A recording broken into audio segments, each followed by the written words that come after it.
2026ஆம் ஆண்டு ஜூலை 4, 5 ஆகிய தேதிகளில் நடந்த ஆசிரியர் தகுதி தேர்வு கடினமாக இருந்துச்சு அப்படின்னு அரசு ஆசிரியர்கள் குற்றம் சுமத்தி போர்க்கொடி தூக்கியிருக்காங்க.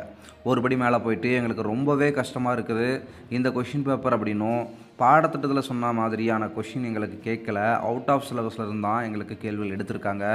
இப்படிலாம் கேள்வி கேட்டால் நாங்கள் எப்படி எழுத முடியும்? அரசு இதை வேணும்னு தான் திட்டமிட்டு பண்ணியிருக்காங்க, எங்களை பழிவாங்கக்கூடிய நடவடிக்கையாக பார்க்குறோம் அப்படின்னும் அரசு ஆசிரியர்கள் சொல்லியிருந்தாங்க. எனவே அரசு எங்களுக்கு கூடுதலாக வெயிட்டேஜ் மதிப்பெண் வழங்கி எங்களை பாதுகாக்கணும் அப்படின்னும் அரசுக்கு கோரிக்கையாகவும் வச்சுருந்தாங்க. ஆசிரியர் சங்கங்களும் இதற்கு கண்டனம் தெரிவிச்சிருந்தாங்க. இந்த செய்தி பார்த்திங்கன்னா நாளிதழ் மற்றும் டிவி சேனல்களில் வெளியானது உங்கள் எல்லாருக்குமே தெரியும். இந்த நிலையில தான் ஆசிரியர் தேர்வு வாரியம் அதிகாரப்பூர்வமாக அறிவிப்பு ஒன்று வெளியிட்டிருக்காங்க.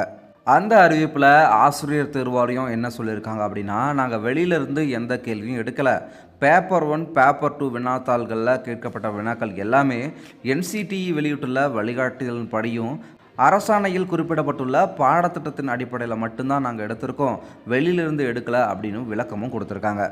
உண்மையாகவே கேள்விகள் கடினமாக தான் கேட்கப்பட்டதா அல்லது அரசாசிரியர்கள் பணியில் இருப்பதால் அவர்களுக்கு படிக்கிறதுக்கு போதுமான நேரம் கிடைக்கலையா அப்படிங்கிற கேள்வியும் எழுது.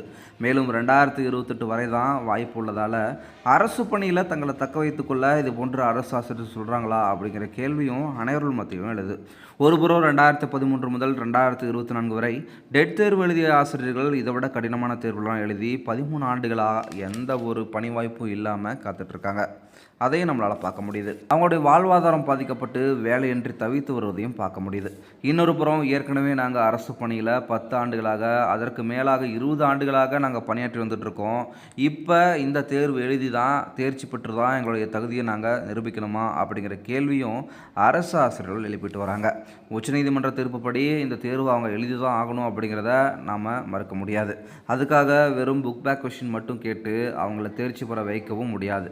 அதனால் கேள்வித்தாள் ரொம்ப ஈஸியாகவும் இல்லாமல் ரொம்ப கடினமாகவும் இல்லாமல் நடுத்தர அளவில் இருக்க வேண்டும் அப்படிங்கிறது தான் அனைவருடைய எதிர்பார்ப்பாகவும் உள்ளது.